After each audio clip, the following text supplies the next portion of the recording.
بریا ته لاره، ځان نظم او اغیزمنه اړیکه. آیا غواړئ په ژوند کې بریا خپله کړئ؟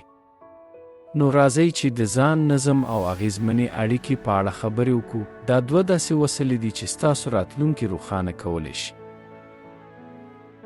ځان نظم یعنی په خپلو موخو تمرکز کول او د هغوی لپاره په منظم ډول کار کول.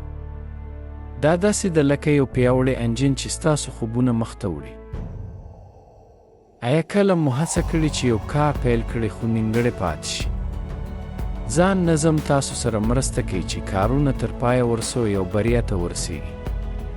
د ځان نظم د زده کړې لپاره لومړی خپلې موخې وټاکئ او بیا د هغوی لپاره یو مهالویش جوړ کړئ. اغیزمنه اړیکه یعنې په سمه توګه خپل نظرونه او احساسات نورو ته رسول.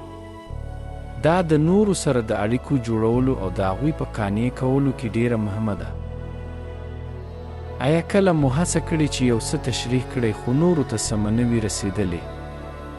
اغیزمنه اړیکه تاسو سره مرسته کوي چې په واضح او روښانه توګه خپل نظرونه وړاندې کړئ.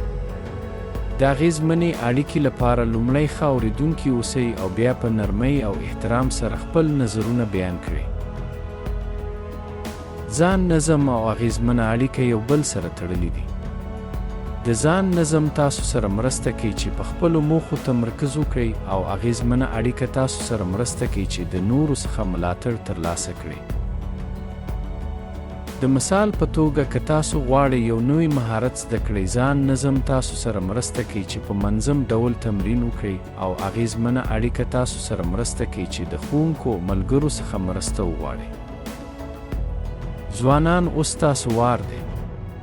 د ځان نظم او اغیزمنې اړیکې په زده کولو سره تاسو کولی شئ خپلې ټولې موخې ترلاسه کړئ. نن ورځ یو کوچنی ګام واخلئ، یو مهالویش جوړ کړئ یا د یو ملګري سره په اغیزمنه توګه خبرې وکړئ. په یاد ولرئ، بریا ستاسو په تمه ده.